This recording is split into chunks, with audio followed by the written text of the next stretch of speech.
I forgot to push record, so sorry about that. After she and I had a little powwow to figure this out.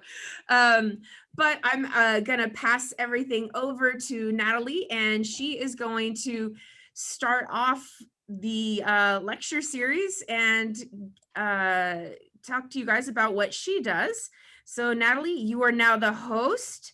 You have the power, and please start talking to everybody about what it is you do. Excellent. Okay. Hi, everybody. I hope everyone can see and hear me. I am very new to Zoom, so thanks for bearing with me. This is a learning curve for me. I'm going to start off by sharing my very, very picture-friendly PowerPoint presentation and just kind of talk to you about myself, but also about our VT certifications and things like that. So I'm going to hit share screen. So bear with me for a second while I pull this up.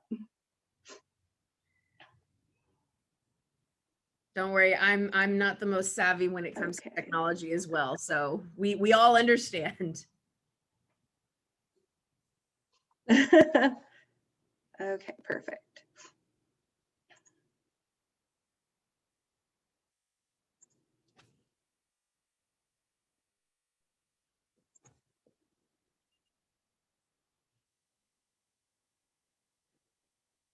Okay, I think it's pulling up. Y'all let me know if it turns up yet. It's starting to on my screen. Okay, it's taking its sweet time loading on my screen.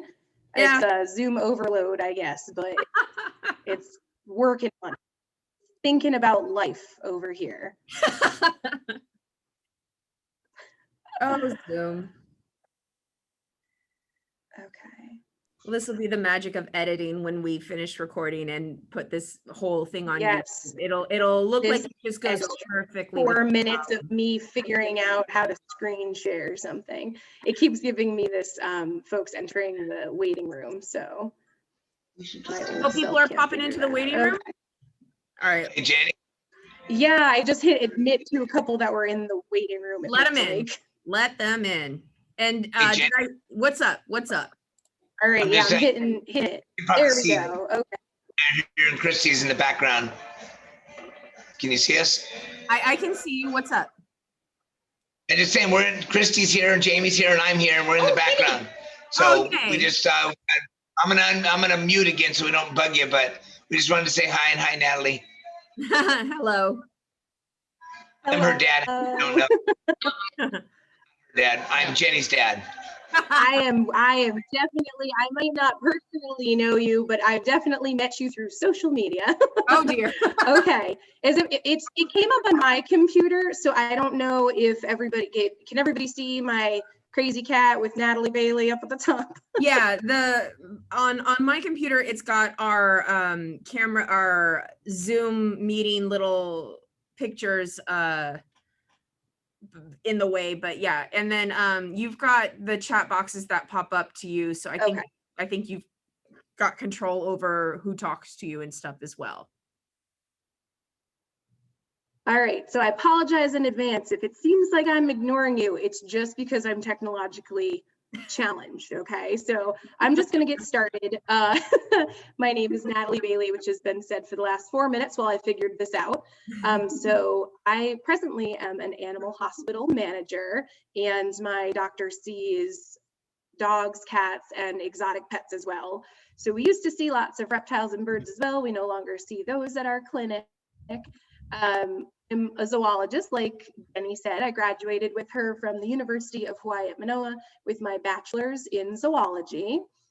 I am a wife to a very giant pain in the butt, and I am a boy mom of 2 crazy boys.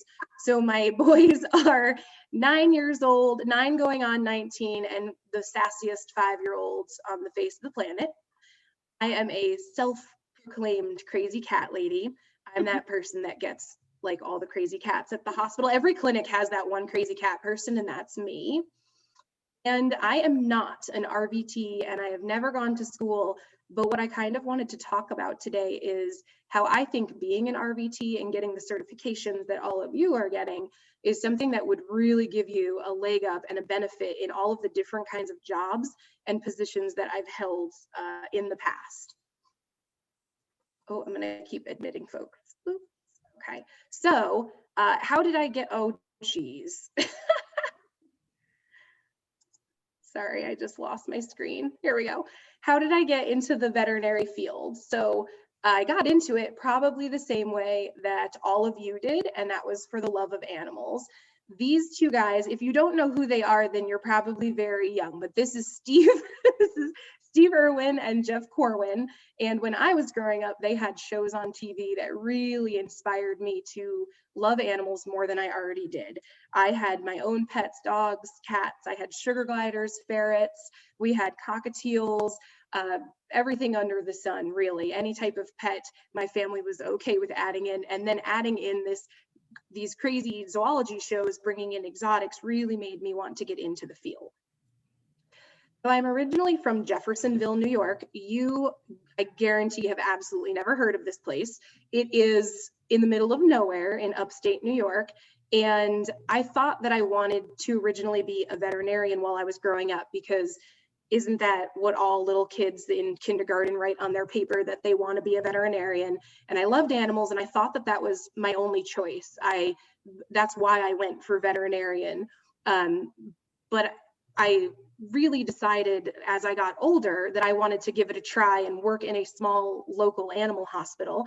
So I did. I started off just as kind of kennel tech help. I don't even think it was a fancy term at that point in time, like kennel tech. I was just somebody who helped out in the office and cleaned up. And I slowly worked my way into restraint and something that would have really been considered like a veterinary assistant at that point in time.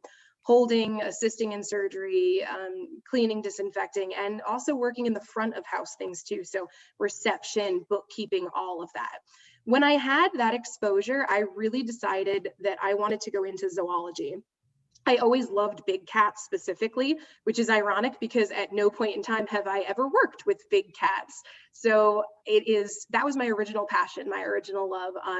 I decided on zoology, and growing up in upstate New York, I got really sick of snow and cold weather. So I researched universities that had zoology programs, specifically in warm climates.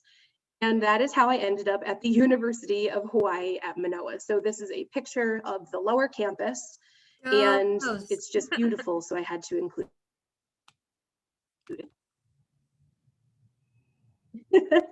And then this right here is where I met Jenny. So those 4 round towers are the freshman dorms, and the Hawaiian Studies building is down there to the left, but I just thought it was a pretty picture to share. And this is our roots, which is thousands of miles from where I'm from, and then where we ended up now. So while I was in school there, I was a zoology major, and I started working at the Waikiki Aquarium, which is actually a part of the University of Hawaii. Conveniently, it says it on their sign, so I didn't need to make a caption. The lower right, I wrote that you should really be bold and take risks. And I wrote this because I started working at the aquarium. I had never worked at an aquarium. I had a fish tank at home that, if I'm being honest, my mother took care of. I never really took care of the aquarium or anything like that. So I walked in and I just put on nice clothes for an interview, typed up what little I had on my resume about working at an animal hospital while I was in high school, and I asked to speak with any of the hiring managers. So I ended up meeting with the education department, and I got hired on the education team, which was really, really interesting. The day before, they had put out an ad, and I had no idea about this because, as you already learned from earlier in this presentation, I am technologically impaired. So I didn't know that they had an online posting at all. I just showed up, and with, dressed and ready to go, and wanted to meet somebody and to speak with them. And I got hired, and there was 47 applicants, and only 2 of us got hired, but I was the person who showed up. And so I would definitely like to relay how important that is in every experience. I'm our office manager at an animal hospital, and I do all of the hiring, and I cannot express how important it is to go and pursue things that you want. Submitting something electronically is wonderful, but follow-up really gets you results. While I worked there, to the left, this is part of my education team. That was the Hawaiian Day Octopus. One of the fun things that we got to do was teach different classes. This is the classroom. I'm cutting my cake. That was my leaving goodbye party when I was leaving Hawaii. We would teach Marine Munchies was a program where we would feed the different animals, and the octopus was one of them. So it was really fun to learn these things, to teach people about the animals. And I, at this point in time, was working at the aquarium as a student employee, but I had no formal training. Everything was just on the job. Being something like an RVT probably would have given me a real leg up on some scientific background of anything there. And we also would teach snorkel camp to kids. This classroom was used for adults and children of all ages for reef walks. And then we would go into the aquarium to go further into education. I did lots and lots of hands-on learning at the aquarium. So eventually in 2009, I graduated. That's, you can see my paw print on the top. It's not for Clemson, which I don't know if anybody will get that reference. That's a school in South Carolina, but it's actually for the zoology department. It was for my love of animals. So that was me graduating in 2009. And now y'all know how old I am. And that is my husband and I walking away actually through the Marine Life Conservation District. Those are my engagement pictures. So I was leaving Hawaii for the only reason that anybody would ever leave a job in Hawaii, which is my husband. So he got new orders. He's a retired Marine now, but he was an active duty Marine. I met him while I was in Hawaii. And as soon as I graduated, 2 months later, I kept working at the aquarium, and then we started our journey to South Carolina. In South Carolina, now I was a graduate. I had my degree in zoology, and I looked for positions all over. The place that we were living in, Beaufort, is small. It's really the middle of nowhere. There's no major zoos or aquariums. So I landed and happened upon this Hunting Island Nature Center. Hunting Island is a natural park, a nature preserve in South Carolina. It is beautiful. And that picture of the office itself, that was the nature center. We would teach classes, do school groups there. And people who worked there had a varied background. There were certified technicians, registered technicians that worked with me.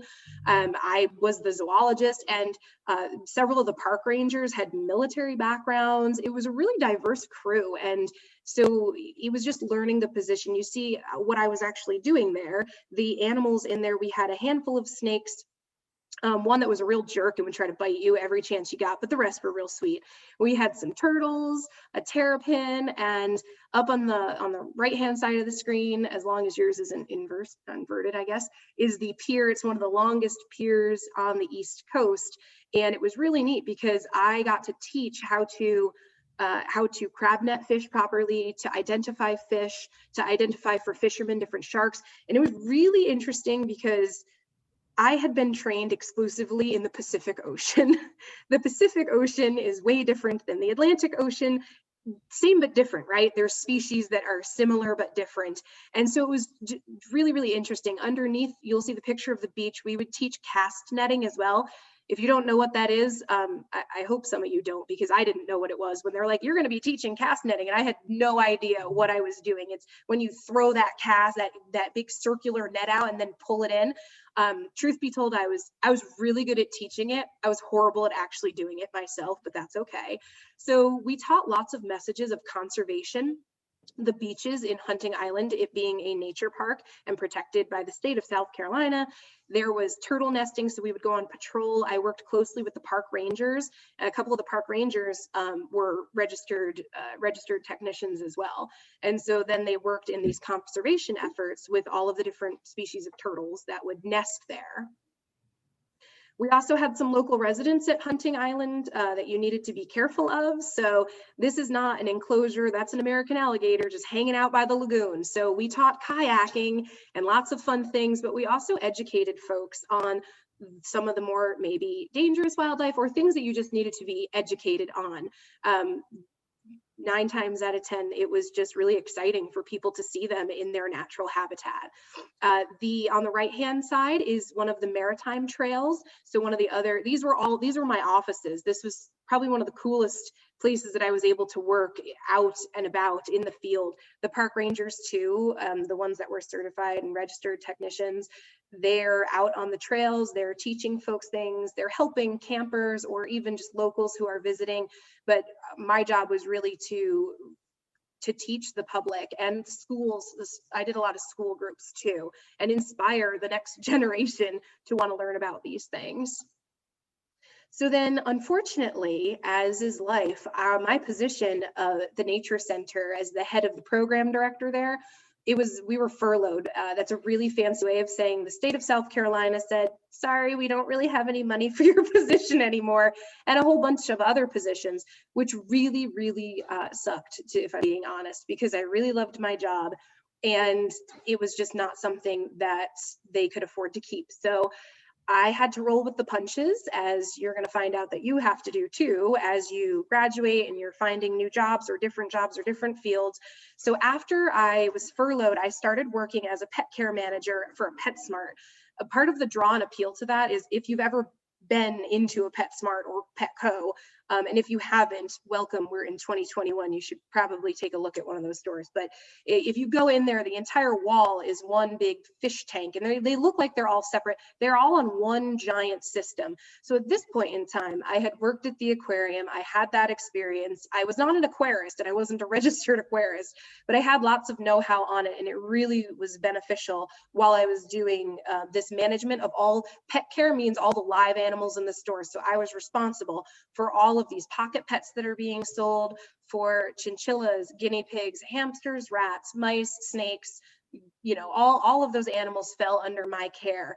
And I ended up leaving that job eventually, and that was mainly because of the retail hours didn't work for my husband, and I were considering starting a family, and so the retail life was not for me.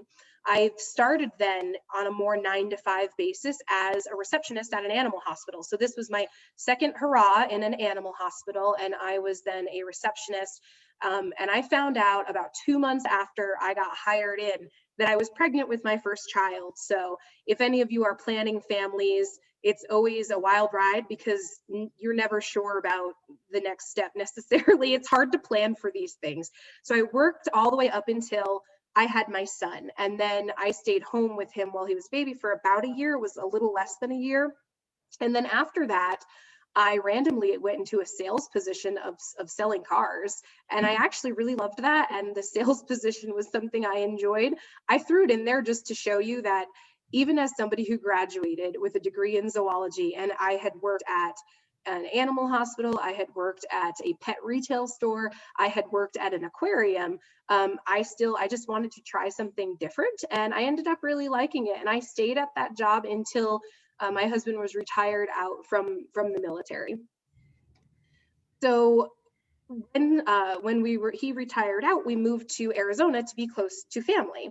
And this is me actually looking into one of our exhibits at Odyssey Aquarium. When we moved out to Arizona, I got extremely lucky with the timing of this. They were opening a brand new aquarium, the largest aquarium in the Southwest is their claim to fame. It's a really, really neat facility called Odyssey. And I, again, was one of the managers at this aquarium, but I managed the front of house this time almost entirely. So my job was to create the school programs, to create interactive programs with our guests, and to handle the guest experience, including all of our behind the scenes tours, all of education. So anybody who a guest would interact with, they had been trained by myself. They had been molded into, you know, one of the tour guides or something like that. A lot of these folks that worked on my team they worked part-time. A lot of them had different day jobs. Some of them still worked at animal hospitals. Oh, I have one more, excuse me. Somebody else. Oops. Sorry, y'all. People waiting in the waiting room, and there we go. Okay. So at the aquarium, I had taught the whole front of house basically, and it was a really, really awesome experience. I didn't work as hands-on with the animals at this facility. There was a whole separate group of aquarists, And I didn't have that small, intimate interaction that I did at the Waikiki Aquarium. The Waikiki Aquarium is very, very small. So I got very hands-on with a lot of the animals, and I didn't get that experience as much at Odyssey, but it was a huge facility, and it was really, really awesome to be able to host all of the programs and classes. So then I'd like to talk about blobstacles, which is my made-up word, and they are blessings that are also obstacles. So I have faced many blobstacles in my life, and the first blobstacle, because it's just a fun word to say, is getting married. So I was in Hawaii, I had graduated, I had a job at the Waikiki Aquarium. I kind of had checked all those boxes of things that I really wanted, and then I met my husband. So I got married, and we were at the mercy of the Marine Corps. Wherever they told us we needed to go, I needed to go, and I needed to adapt. So that was my first blobstacle. And my second one was having kids. So when I was pregnant with my son, I was working at the animal hospital as a receptionist. It really meant some changes for safety's sake. You know, aggressive pets, I needed to be aware of things.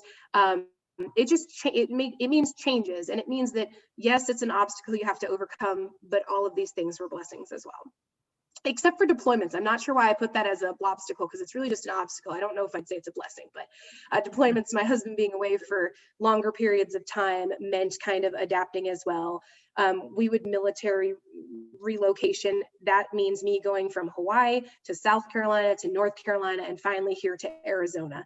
So finances too. I mentioned to you that I got furloughed from the state of South Carolina because they didn't have the finances to host all of these fun programs and things like that. They had cut back on spending. So all of these were different obstacles that I've faced. And then geographical location. Beaufort, the one city in South Carolina we lived at, was very remote. So trying to find a job was more difficult, but you just have to persevere. And it brought me to where I presently am. So I left the aquarium because on a map, I looked at it when I moved I'm in Phoenix, Arizona, and I looked on the map and I said, that's not that far. I can drive this every day. And then with traffic, it would take about 2 hours, about an hour and a half to 2 hours each direction to get to and from work. And I absolutely loved my job, but it was one of those blobstacles that I needed to overcome when my 1-year-old, who is now 5, he started calling my sister mommy, and there is nothing that as a parent will hurt your heart more than when they do that. So I wanted to look for more local work. And I kind of went back to, I really enjoyed my times at animal hospitals, and there was a new one opening up. It's called Gentle Hearts Animal Hospital. And I applied as a receptionist, and my doctor is the tall witchy woman to the left. She's got the striped leggings on. She's been doing this for 27 years now. She is, it's a really fun group. We try to do fun things. These are just some of our group pictures of Halloween. We don't randomly dress up as witches. That was Halloween, and then a Christmas painting party. And so what I do at the hospital, I started as a receptionist, and I slowly moved into the role of hospital manager. There were only 4 of us, 4 employees total when we opened up. And we grew, and I knew the ins and outs of everything.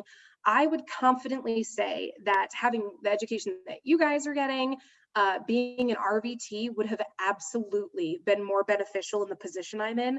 I am not a technician. I say this to my techs all the time. I say, I'm not a technician.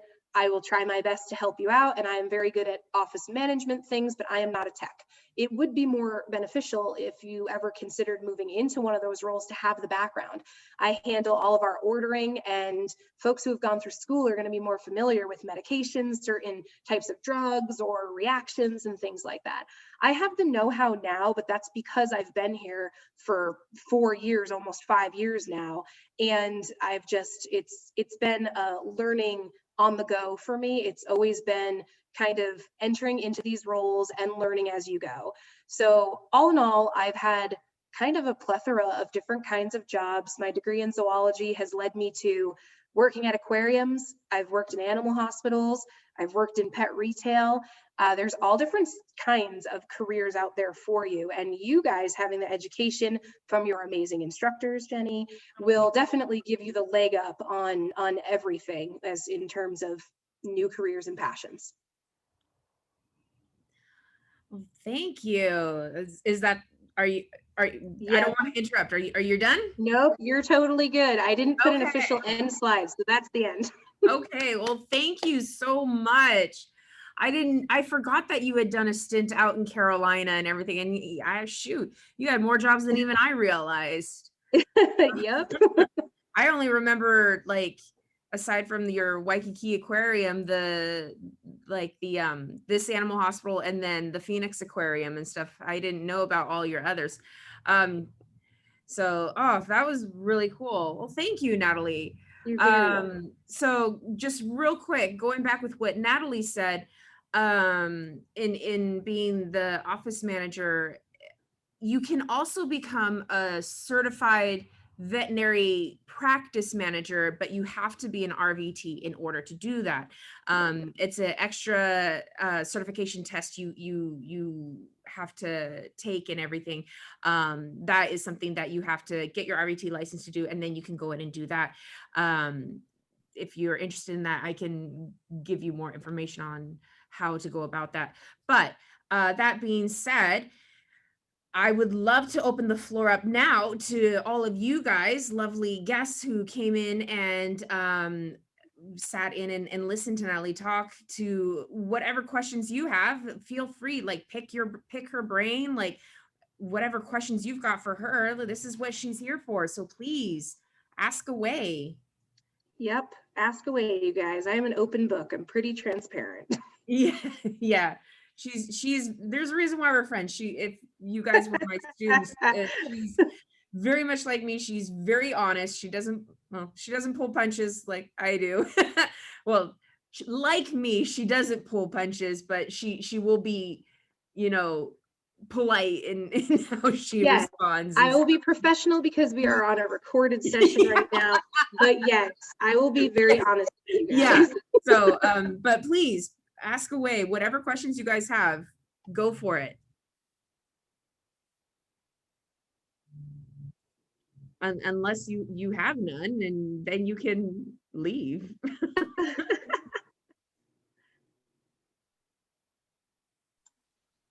I don't think so. I hit chat. I don't think I see anything on the chat.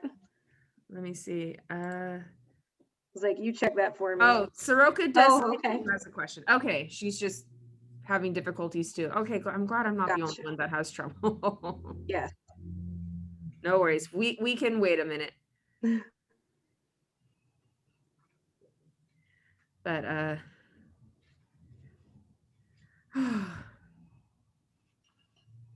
oh dear. Everyone is here we go. So Soroka asks, where can we find resources to further our education? Soroka, are you in reference to as far as veterinary education, like RVT, or is there a specific topic or field that you're looking for?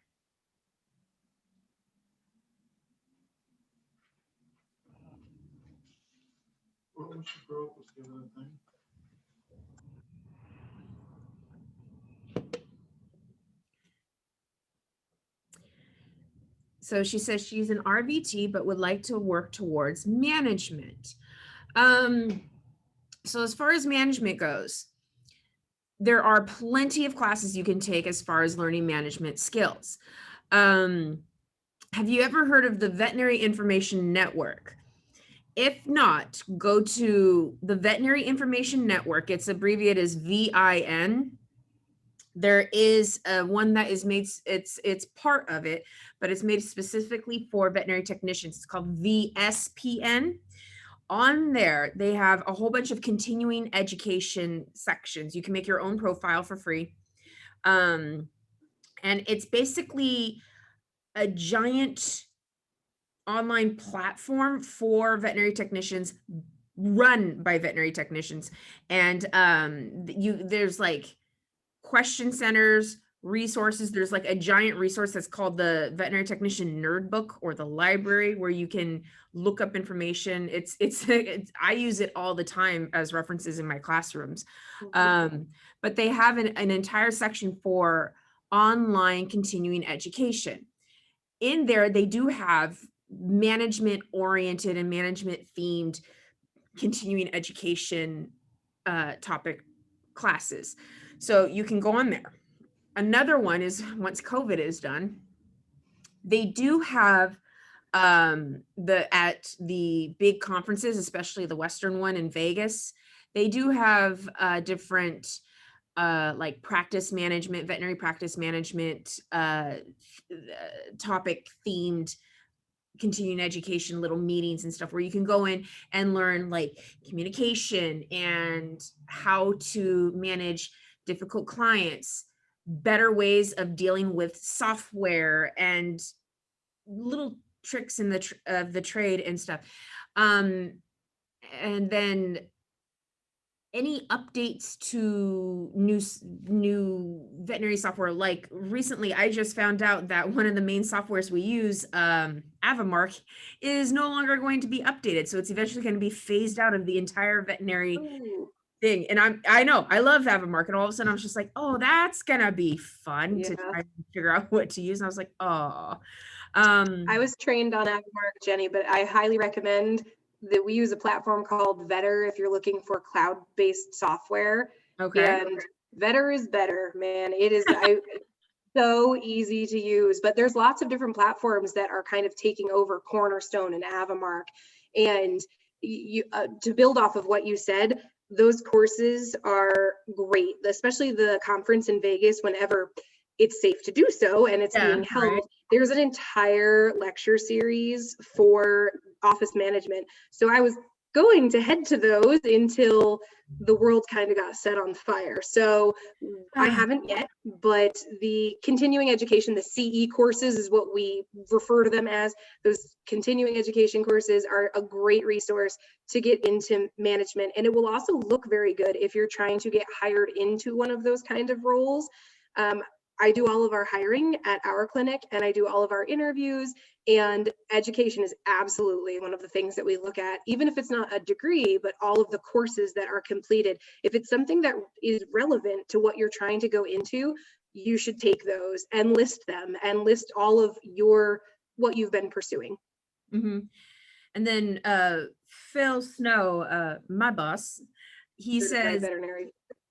Yeah, the CVPM is I think it stands for, you broke out a little bit, Natalie, on my end at least. It says Certified Veterinary Practice Manager. Yes. That's the certification I was referring to. And that it's work to get it, but you become like legit with it. And it says a lot about a technician when you get your CVPM certification. So Soroka, check that out. And then another resource is like, just go up to a CVPM person and ask them, like start rubbing elbows and ask them like where they go to get those things and stuff. Of course. Horse Gal says, she's been, I love your question, Horse Gal. That's fantastic. So I haven't been an RVT for 25 years, but let me tell you, after 2 kids, I feel like I'm 84 on the inside. So I will tell you, I am the old lady of our clinic. I'm constantly like, oh, my back. When I help out, we're very hands-on. We help each other with restraint. You guys know it's a very physical job what you're doing. I would honestly say that a lot of the other things, if you're interested, a lot of the other jobs that I mentioned. So when I worked at the aquarium and we were in need of staff for the aquarium, people to give tours and who wanted to learn these things, zoos have that too, aquariums have that as well. Most times they'll start off as volunteer positions, but sometimes not. Sometimes they're straight into hired position, depending on where you live. There's also, consider nature parks, consider different nature preserves, consider all of these types of rescues, refugees for different wildlife programs. And it might be something that would surprise you that your experience is very helpful on, and it might be easy for you to get into with your 25 years of experience. So Mary it asks a question. Actually, I'm been saying this a lot. Well, I've been saying this to Mary a lot. So this little lecture series was actually sparked. This idea was sparked by Mary. Actually, she was a Oh. yeah. I'm totally gonna brag about you a little bit, Mary. I hope I don't embarrass you too much. She was asking me about a whole bunch of other ideas because she just had this look of like I don't know. I'm not sure how to describe it, but unsure or nervousness or something. I'm not sure if that's how you were actually feeling, Mary, but that's just the vibe I got. But she wanted to know other ideas about being in the field besides in the clinic. And so I was just like, I know a bunch of people who have other jobs. And her husband is a diver at the was Long Beach Aquarium, and instantly, Natalie, I thought of you with the aquarium work. And so I was just like, oh, I should pull Natalie in to talk about this because you've done the aquarium. Thank you, Mary. Yes, that's why I'm here. Thank you, Mary. I appreciate it. And I was reading her question. Yeah, absolutely. So in my experience, I've worked at 2 aquariums. It really depends on the facility that you are applying to and going to, what their requirements will be. So at the Waikiki Aquarium, for example, because they are a part of the University of Hawaii, they want everyone who volunteers, they take anybody.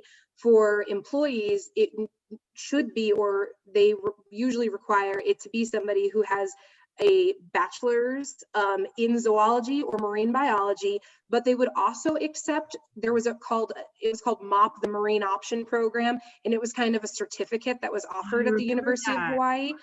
Yeah, so the MOP students also, if they graduated with a degree in business, but they worked at the aquarium and they said, shoot, I don't want to go into business, I want to work at the aquarium, that certificate helped them get their way into the door.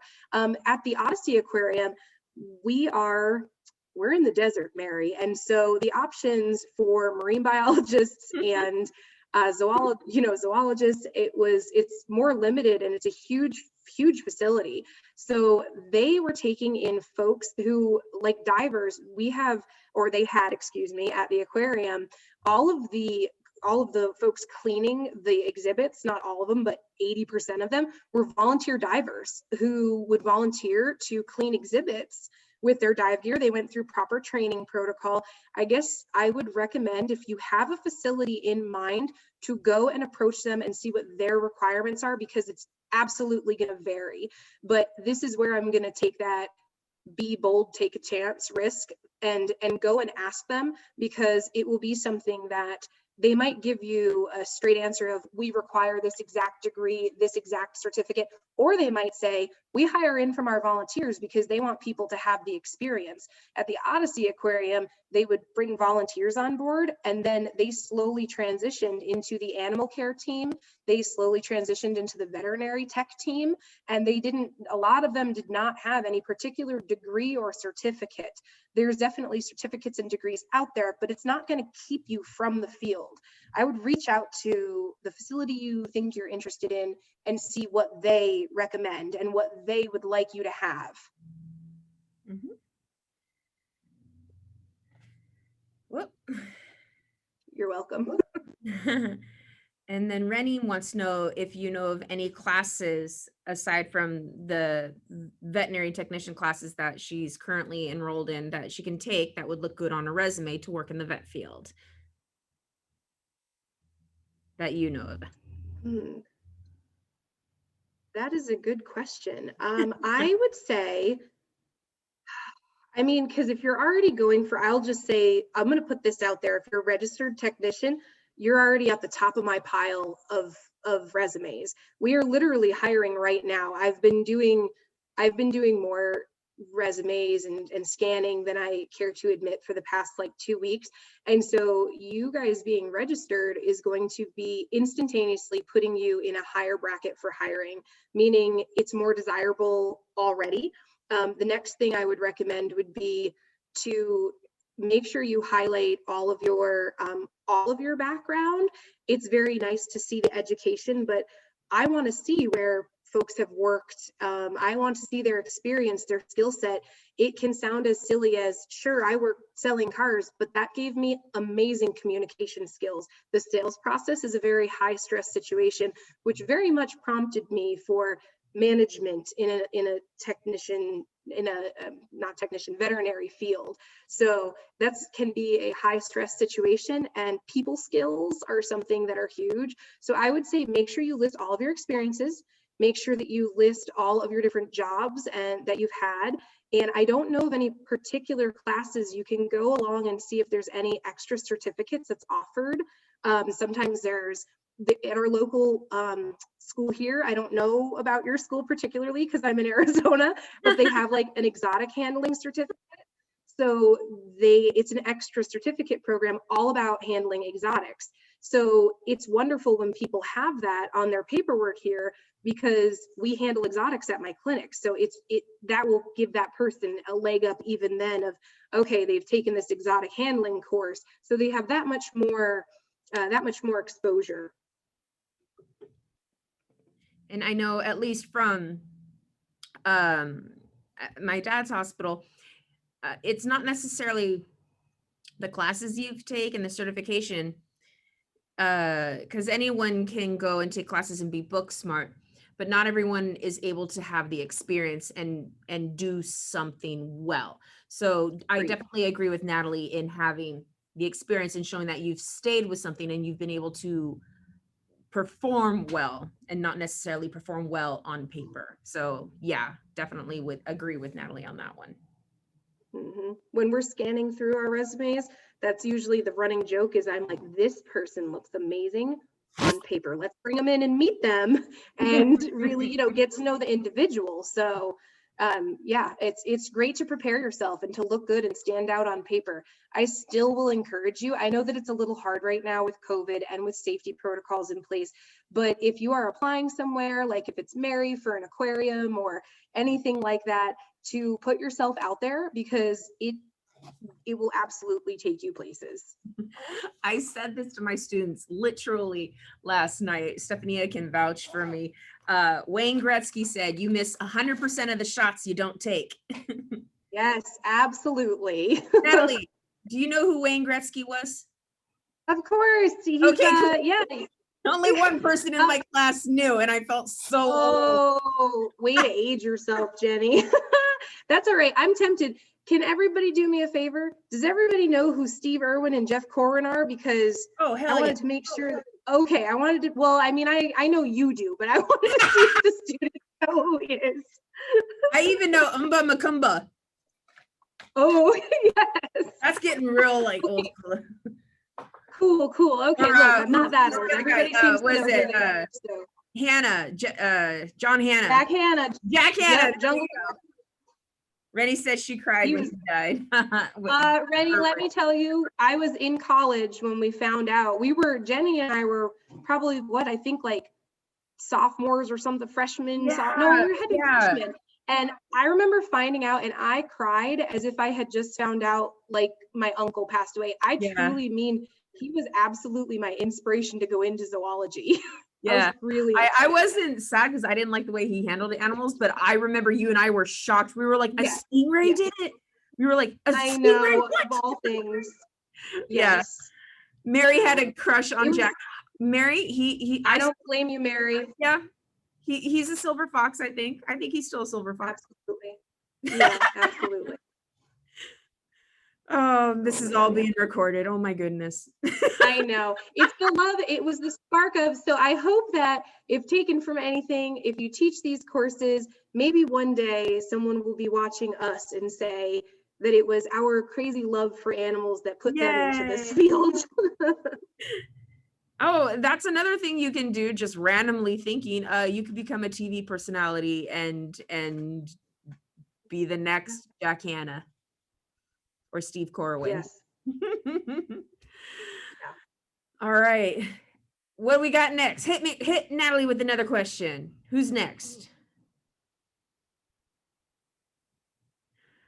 Unless you're done. Or we can do like a sign off by everyone turning on your cameras and showing us your pets. Yes, I like that. Let's do that. Yes. I know we while we were getting everything set up, Natalie's Great Dane came into view, and I love Great Danes, and so I was just like, there she is. And I saw I am absolutely shocked. So I'm at home. I don't have a home office. I haven't had to Zoom because my veterinary hospital has been open through all of COVID.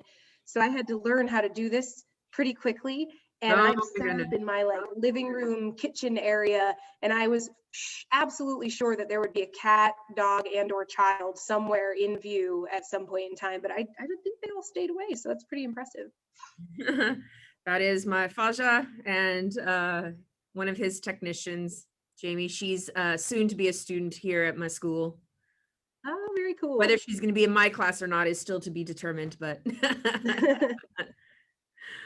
but all right. Well, if no one has any questions, then we actually made it in just almost exactly an hour, so we can sign off. Dad, grab Charlie and Sophie, throw them up in the camera. I just feel like doing it. Yes, Mary. Oh, look at the little pumpkin. Oh, so cute. Yes, I love it. Oh, Harry, how cute. Look at these there's babies. Sophie, her derpy face. Oh my Oh. gosh. Yeah, she's got 5 teeth left, and there's my little dingus, Charlie. And Oh, look my white. Oh, I love this. Look at all the babies. Oh, My heart how is bursting. cute. I love. Might are dispersed somewhere in the house. So Of course, we want them. They're not there. right, yeah. Okay, everyone, thank you so much, Natalie, for being Of our course. send off our champagne bottle on the boat of my little Wait, Jenny. project of Wait. What? What's Wait. up? Birds. You got Sydney and I apologize. That showed the oh my birds. God. Go get the birds. we got Oh my God. Oh, we've gotten more babies. Oh, look at that. Oh. Oh, look at the fluff nugget. Love. Oh, there's Sydney. And There's Mel. Whoa.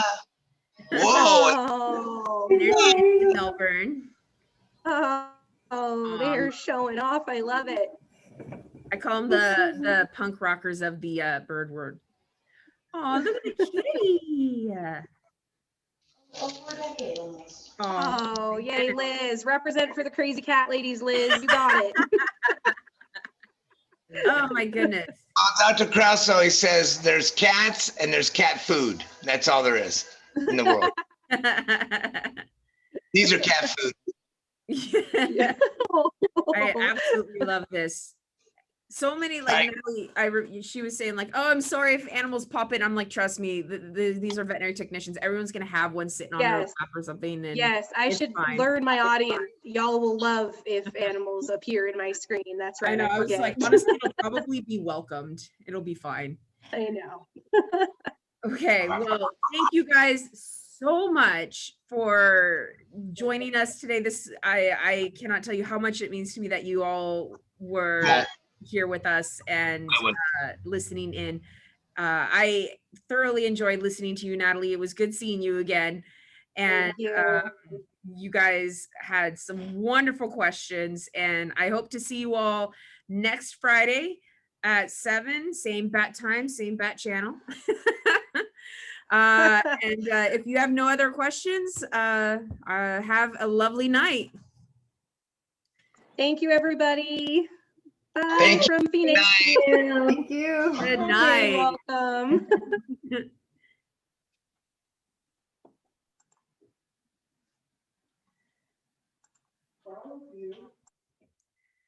Alrighty. All right, and that's just my dad. He will leave in a minute. I'm still here right now. You're still here? Oh, hello, Dad. So nice, it was nicely done. Yay. I didn't watch all of it, but I listened to a lot of it and saw the gator picture on the beach and all that stuff. That was cool.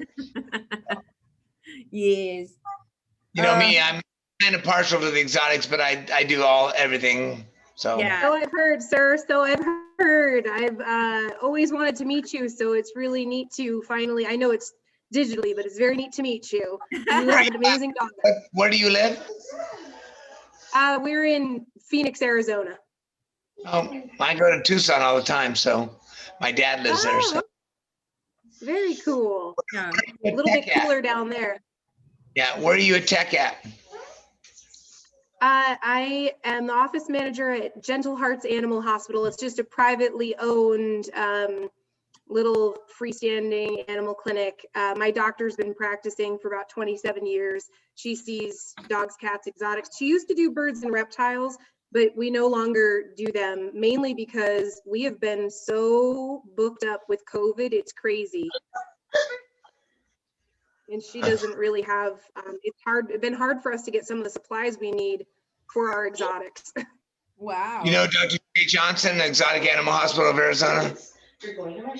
Jay Johnson? Yes, they're in, northern Phoenix. Yep. We do all of our referrals out. He's a very good friend of mine. So. Oh, wow. Yeah. Small world. So, it is a small world. That's why we tell you don't burn any bridges, because we fucking know everybody. So. Yeah. No kidding. And I go up to Arizona a lot to hunt reptiles and play and stuff like that. So. Well, he says hunt, but just go find them. I know, Jenny, you're too funny. Like, I'm so used to people who are like, what? And I'm like, no, wait, that's not what he means. Yes, he means looking for, Yeah. With me 37 years. Yeah.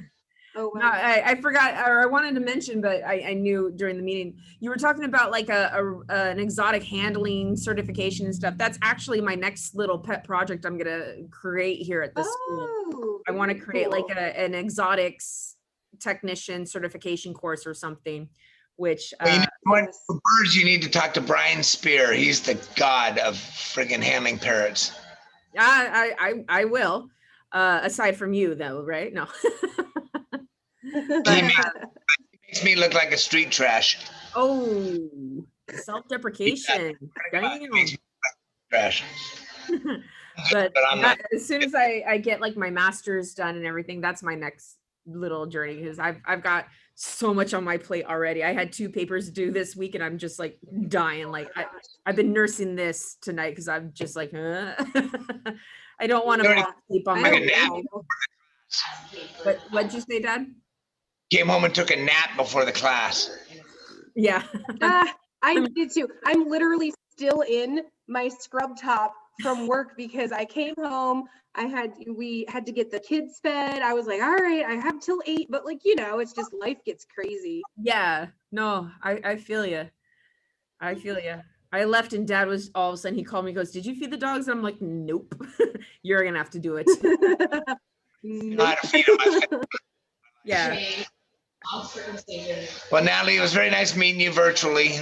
One day we'll meet in person. You're always welcome here. Yes, the next time around. We have a pool. You can throw them in there. If they sink, they're witches. Yeah, we've been watching Monty Python lately, so it's like go throw them in. They're the same weight as a duck. But yeah, no, and honestly, like we love kids. What kind of sparrow? Huh? Oh yeah, the European sparrow with his wing beats. A European sparrow? Yes. Right. European. What the hell? All right, girls. I'm gonna sign off. Okay, you guys enjoy your world. Okay, thank you. I'll see you when I eventually get home, Dad. All right. Bye bye. All right. Bye. Bye bye.